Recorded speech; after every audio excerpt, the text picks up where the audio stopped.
Hi guys, welcome to the very first video of my channel Kitchenkilogram. Today I'm starting with a very complicated recipe which is country chicken. So unlike your ordinary broiler chicken which is produced massively around the world, country chicken is very less delicate. It has a stronger body and much more juicy in comparison to your broiler chicken. For your convenience, I have mentioned the ingredients in the description box as well. In this whole recipe, we will preserve the flavor of our chicken and temper it with the whole spices. As you can see that I'm using a small potli, or you can also use a muslin cloth to add all the whole spices in it and lock it. We will be boiling these spices in water for about 20 minutes to extract all the flavor it has. If you're making country chicken or Nati Koli variety, please do know that its cooking time is more than goat meat or mutton. If you're using a pressure cooker, it takes around 7 to 8 whistles, whereas your ordinary goat meat can be cooked perfectly in 5 to 6 whistles in a pressure cooker environment. Here, in order to season the chicken, I'm not being that creative and simply adding salt and pepper to marinate it for about 30 minutes. There is no need to add any additional ingredients that may alter the natural flavor of this chicken. I will show you how to lock this flavor till the time it is served. This chicken is with skin, wherein I have removed any additional fat from its meat. You can also use skinless chicken if the skin variety is not available with you. Now we are switching on the pan. Its capacity is approximately 4 liters. We are going to fill it with water. I'm using hot water instead of cold water. That would reduce my cooking time here. And I'm simply going to put that potli of whole spices that I prepared in this pan.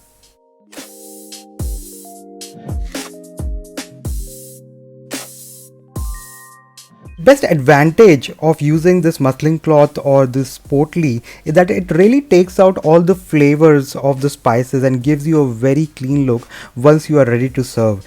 There is of course no interference of spices either when you are having it either with chapati or rice.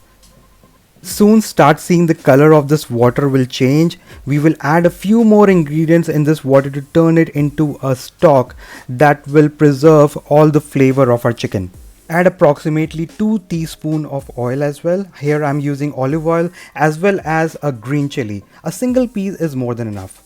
Now you can close the pan on low flame once the water starts boiling, and you will soon start noticing that your entire house will smell of these flavorful, fragrant whole Indian spices. You can see the extract of all these spices is now dissolved in this water, and the best part is there is not going to be any interference of these whole spices while you're serving it. Another important thing is to prepare a fresh ginger garlic paste. This way we can avoid those preservatives which are added in the packaged ginger garlic paste. When it comes to choosing best for your recipe, preparing fresh item is the best and the healthy choice for you. What I am doing is taking a pinch from that freshly prepared ginger garlic paste and adding it into our chicken stock. This way our stock is going to become more flavorful and our chicken is going to be much more tastier. In a separate pan, what I'm going to do is lock the actual flavor of the chicken which we have marinated for approximately 30 minutes and lock it inside. Totally without burning the chicken. We're just going to saute it on high flame so that all those juices will get locked inside the chicken, and the outer part of the chicken is going to get just about smeared. Here I'm using a stainless steel pan, but you can always use a cast iron pan or a non-stick pan. So here the idea is to smear the chicken on very high flame, and for that cast iron pan is the best utensil to accomplish such task. Simply added 1 tablespoon of canola oil since we will be keeping this pan on a very high flame. Do not use olive oil for any items that requires high temperature while cooking. It's kind of bad chemically. Now keep stirring this chicken the way I'm doing so that every part of the skin gets smeared. This way we will be able to lock the flavor of the chicken inside of it. The time required to smear this chicken on high flame will be about 2 minutes. Once that is done and you don't see any pink color on your chicken, it is time to transfer the chicken into the flavored water that we are preparing.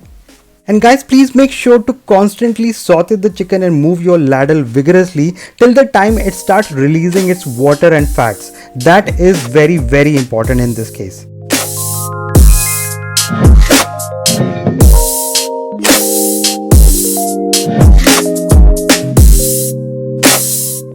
Let me give you a closer look of how your chicken will look like once it's sauteed and all the skin of the chicken is smeared properly. And now it's time to transfer the chicken into the stock that we are preparing. It's a very long recipe, I must say, and to shoot this recipe while cooking it, actually added a lot more time in it. I would recommend that you make this recipe on your weekends or when you're not doing anything. You have couple of hours and have nothing to do. Probably it's best for you to order a Nati Koli chicken and make yourself a treat. Guys, you can see I'm extracting almost every bit of the flavor from this chicken, and later I will utilize the stock as its gravy. Of course, fresh stock has its own advantages, but one of the disadvantage of the cold stocks is that it reduces the temperature of your food while you're cooking it, and that can surely have some consequences depending on what you're cooking. Now in a separate pan, I'm going to start preparing my gravy. I've simply added 2 tablespoons of oil in the very same pan in which we smeared our chicken. Once the oil is little warm, add 2 green chilies and let the oil absorb the flavor of the green chilies. Once it start to crackle, after that you can add 2 large onions in that. Those onions should be finely chopped. Here we go with our onions, 2 large pieces finely chopped. So we need to fry these onions first on high flame and then add approx half teaspoon of salt in it. This way the onion loses its water quickly and achieves a better golden brown consistency. Once you have fried the onion on high flame, that is for approximately a minute, you can reduce the flame to slow and keep the onions on low flame until they are golden brown.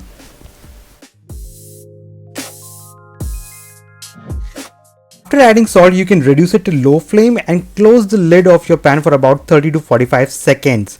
You will then start seeing that the onions are beginning to lose their water quickly. After this, you don't need to stir the onion for a long time. Right when you're able to see that the onion's color is changing to golden brown, it is time to add your ginger garlic paste. When you are adding the ginger garlic paste, it is important to cook it properly without burning it. So if you keep stirring the paste, it will not get cooked, and if you leave it as it is, it will start sticking to the bottom of your pan. So for best results, add a little hot water, not the cold water, hot water. After adding very little hot water, close the lid of your pan for about 30 to 45 seconds, and now it's time to add our ground spices. We need to add 1 teaspoon of garam masala. You can also use any of the chicken masalas or mutton masalas which are available in the market. Here in this case, I'm using my own ground masala that I prepared along with a combination of 1 teaspoon of mutton masala. Here we also need to add 1 teaspoon of Kashmiri chili powder. If you like it more spicy, you can add 2 teaspoons as well.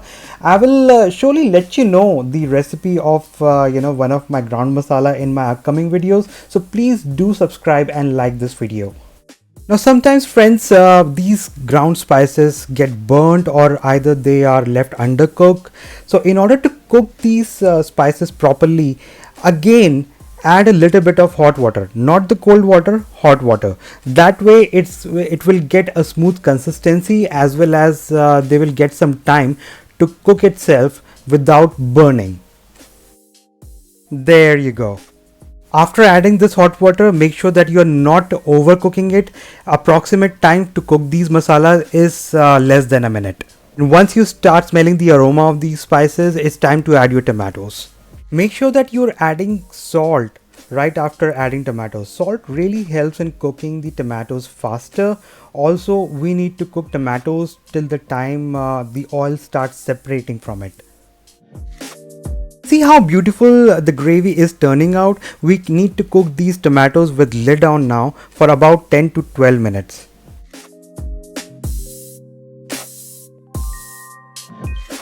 In the meantime, we can check our other pot in which the stock is being prepared.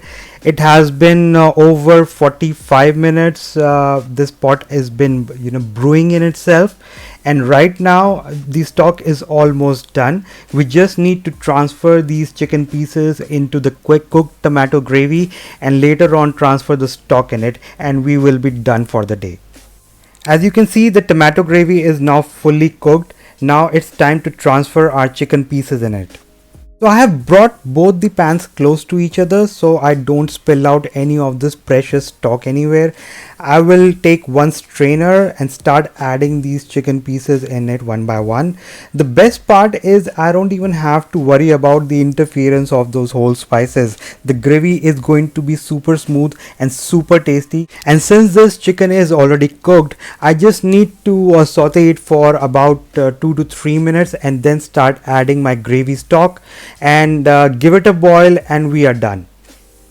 So I'll just saute this chicken for about 2 to 5 minutes, not more than that, and then I'll slowly start adding my chicken stock in it.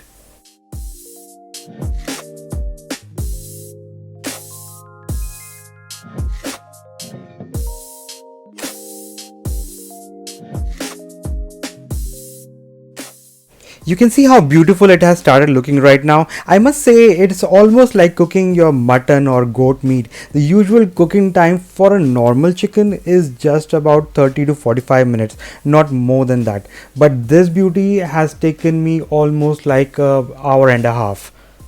Now that I have taken out the whole spices in just one go, I'm simply going to use the stock as per my requirement for my gravy. You don't even have to use a strainer to pour this stock on your chicken. Just use the amount that you need for your gravy. If you want thick gravy, you can use less stock and store the rest in a refrigerator. This stock is super tasty, very good for your health, and very different than your normal chicken stock. So guys, after adding the stock, you just need to bring this curry to a boil, check your seasoning and boil it for another 10 or maybe 12 minutes. You need to switch off your flame and give it a rest for another 15 to 20 minutes before serving it out. For garnishing, you can either use coriander leaves or curry leaves. Here I have used curry leaves fresh out from my garden. This Nati Koli country chicken is served best with plain rice, parathas, Kashmiri rotis or tandoori rotis. Let me know if you try this recipe, and if you like it, do subscribe my channel. I'll be back with my next video on your channel, Kitchenkilogram.